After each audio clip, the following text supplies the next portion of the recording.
than the nimble ball could fly, the merry players fled unconsciously along, leaving the trail of their mirth afar behind, and ending their game under another sky than had witnessed its commencement. Boys, with apples, cakes, candy, and rolls of variously tinctured lozenges, merchandise that reminded Hepzibah of her deserted shop, appeared at each momentary stopping-place, doing up their business in a hurry, or breaking it short off, lest the market should ravish them away with it. New people continually entered. Old acquaintances, for such they soon grew to be in this rapid current of affairs, continually departed.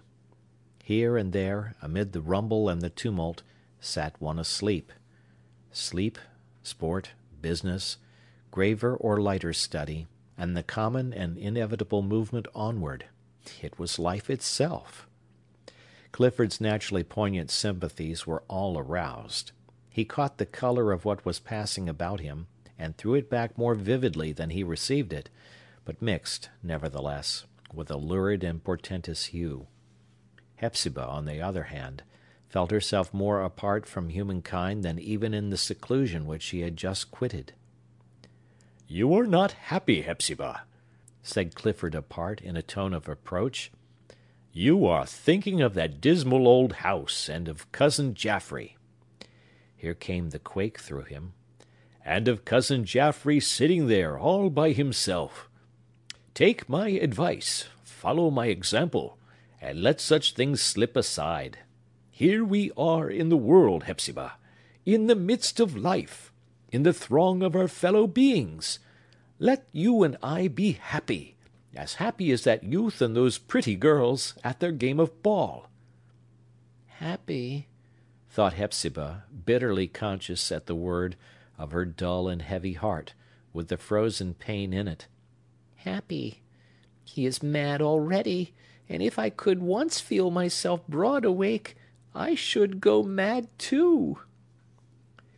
If a fixed idea be madness, she was perhaps not remote from it. Fast and far as they had rattled and clattered along the iron track, they might just as well, as regarded Hepzibah's mental images, have been passing up and down Pyncheon Street. With miles and miles of varied scenery between, there was no scene for her save the 7 old gable peaks, with their moss, and the tuft of weeds in one of the angles, and the shop window, and a customer shaking the door, and compelling the little bell to jingle fiercely, but without disturbing Judge Pyncheon. This one old house was everywhere. It transported its great lumbering bulk with more than railroad speed, and set itself phlegmatically down on whatever spot she glanced at. The quality of Hepzibah's mind was too unmalleable to take new impressions so readily as Clifford's. He had a winged nature. She was rather of the vegetable kind, and could hardly be kept long alive, if drawn up by the roots. Thus it happened that the relation heretofore existing between her brother and herself was changed. At home she was his guardian. Here Clifford had become hers, and seemed to comprehend whatever belonged to their new position with a singular rapidity of intelligence. He had been startled into manhood and intellectual vigor, or, at least, into a condition that resembled them, though it might be both diseased and transitory. The conductor now applied for their tickets, and Clifford, who had made himself the purse-bearer, put a bank-note into his hand, as he had observed others do. "For the lady and yourself?" asked the conductor. "And how far?" "As far as that will carry us," said Clifford. "It is no great matter. We are riding for pleasure merely." "You choose a strange day for it, sir," remarked a gimlet-eyed old gentleman on the other side of the car, looking at Clifford and his companion, as if curious to make them out. "The best chance of pleasure in an easterly rain, I take it, is in a man's own house, with a nice little fire in the chimney." "I cannot precisely agree with you," said Clifford, courteously bowing to the old gentleman, and at once taking up the clue of conversation which the latter had proffered. "It had just occurred to me, on the contrary, that this admirable invention of the railroad, with the vast and inevitable improvements to be looked for, both as to speed and convenience, is destined to do away with those stale ideas of home and fireside, and substitute something better." "In the name of common sense," asked the old gentleman rather testily, "what can be better for a man than his own parlor and chimney corner?" "These things have not the merit which many good people attribute to them," replied Clifford. "They may be said, in few and pithy words, to have ill served a poor purpose. My impression is, that our wonderfully increased and still increasing facilities of locomotion are destined to bring us around again to the nomadic state. You are aware, my dear sir, you must have observed it in your own experience, that all human progress is in a circle, or, to use a more accurate and beautiful figure, in an ascending spiral curve. While we fancy ourselves going straight forward, and attaining, at every step, an entirely new position of affairs, we do actually return to something long ago tried and abandoned, but which we now find etherealized, refined, and perfected to its ideal. The past is but a coarse and sensual prophecy of the present and the future.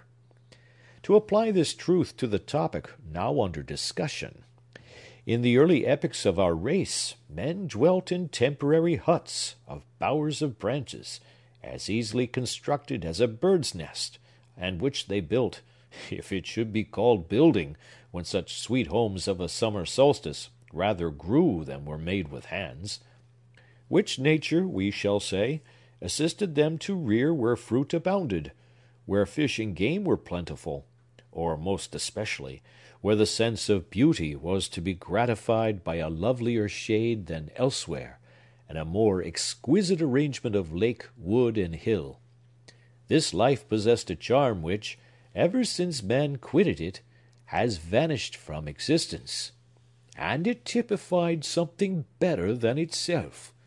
It had its drawbacks, such as hunger and thirst, inclement weather, hot sunshine, and weary and foot-blistering marches over barren and ugly tracts, that lay between the sites desirable for their fertility and beauty. But in our ascending spiral we escape all this. These railroads, could but the whistle be made musical, and the rumble and the jar got rid of, are positively the greatest blessing that the ages have wrought out for us. They give us wings. They annihilate the toil and dust of pilgrimage. They spiritualize travel. Transition being so facile, what can be any man's inducement to tarry in one spot? Why, therefore, should he build a more cumbrous habitation than can readily be carried off with him? Why should he make himself a prisoner for life in brick and stone and old worm-eaten timber, when he may just as easily dwell, in one sense, nowhere; in a better sense, wherever the fit and beautiful shall offer him a home? Clifford's countenance glowed, as he divulged this theory. A youthful character shone out from within, converting the wrinkles and pallid duskiness of age into an almost transparent mask. The merry girls let their ball drop upon the floor, and gazed at him. They said to themselves, perhaps, that, before his hair was gray and the crow's feet tracked his temples, this now decaying man must have stamped the impress of his features on many a woman's heart. But, alas, no woman's eye had seen his face while it was beautiful. "I should scarcely call it an improved state of things," observed Clifford's new acquaintance, "to live everywhere and nowhere." "Would you not?" exclaimed Clifford with singular energy. "It is as clear to me as sunshine, were there any in the sky, that the greatest possible stumbling blocks in the path of human happiness and improvement are these heaps of bricks and stones, consolidated with mortar or hewn timber, fastened together with spike-nails, which men painfully contrive for their own torment, and call them house and home. The soul needs air. A wide sweep and frequent